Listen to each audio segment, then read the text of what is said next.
avant d'attaquer l'autre problème algorithmique qu'on va plus ou moins survoler, hein, juste survoler, regardons ce truc de Minkowski.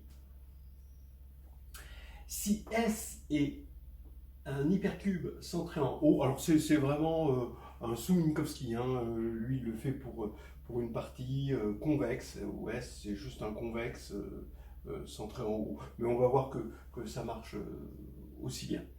Donc là je prends l'hypercube parce que j'étais parti sur l'hypercube. Alors on suppose que le volume de S est strictement supérieur à 2 puissance n de B, alors il existe un petit s non nul dans S et qui est dans Z de B. Donc voilà. Donc on a un élément de l'intersection. Et c'est ça qui nous a servi tout à l'heure. Ok, alors comment on fait ça? On va prendre F, un domaine fondamental. Donc là je vais prendre simplement somme de I xi bi, où les xi c'est des réels. Donc c'est un domaine fondamental de Rn, où c'est des réels compris entre 0 et 1. Le volume de F, vous le savez, c'est le déterminant de B en valeur absolue. Hein, d'accord, c'est la forme volume. Et on va prendre S', la moitié du cube. Donc il reste centré en haut, donc c'est les 1,5 de x, où x est dans S, donc ça reste centré en haut, mais c'est de taille moitié, de sorte à ce que le volume, hein, d'accord, soit, on fasse disparaître le 2 puissance n, il est strictement supérieur à S de B. Maintenant, puisque c'est un domaine fondamental, disons, on a que Rn, on peut le recouvrir par des translatés de F sur le réseau. Donc d'accord, hein, vous imaginez que ce F, vous le placez, vous le translatez par le réseau et vous allez recouvrir tout Rn. Hein, ça c'est de la maçonnerie. Donc, ça veut dire qu'en particulier, S', il est recouvert par ces F plus Z. Donc c'est ça que j'exprime par S', c'est la réunion pour Z dans le réseau de S' inter F plus Z. Ça c'est logique. Mais maintenant, S' inter F plus Z est de même volume que S' inter F plus Z moins Z. Bah oui, puisqu'on n'a fait que translater par Z, on n'a pas changé le volume. D'accord?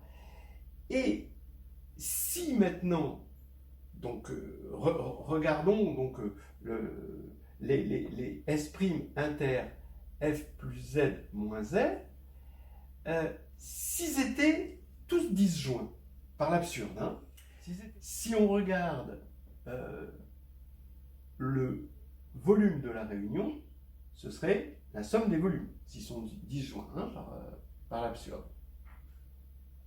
Mais la somme des volumes, c'est la somme de ces volumes-là, puisque ça, ce volume-là est égal à ce volume-là. Mais ça, c'est ici le volume de S'. D'accord? Puisqu'S' est recouvert par tout ça, et ça, voilà, c'est ça, on se convainc que le volume de S', c'est la somme de ces volumes. Mais comment là, on s'est ramené dans F, puisqu'on a pris un élément de F plus Z moins Z. Donc tout ça, c'est inclus dans F. Donc s'ils étaient disjoints, ça voudrait dire que le volume de S', d'accord, serait inférieur au volume de F. Donc ça, c'est pas possible. Voilà. Donc là, c'est une jolie astuce de translation. Et maintenant, on a montré par l'absurde qu'ils ne sont pas disjoints. Ça veut dire que l'on peut trouver S'1, S'2 dans S', avec S'1 et Z1, Z2 dans le réseau, qui sont distincts, donc pour que ces ensembles soient, correspondent à des choses distinctes, et ils sont non disjoints, donc il va y avoir une intersection. Hein, on peut trouver donc ceci. Et maintenant, avec Z1 différent de Z2, d'accord, voilà. Donc maintenant, résultat des courses. 0 est différent de Z1 moins Z2, puisqu'ils sont distincts. Mais Z1 moins Z2, bah, c'est S'1 moins S'2. D'accord? Alors maintenant, astuce, je dis que c'est 1 demi de 2S'1 plus 2S moins S'2. Alors, qu'est-ce que ça veut dire? Ben, ici, ben, de toute façon, cette égalité est vraie, mais ça, c'est dans S.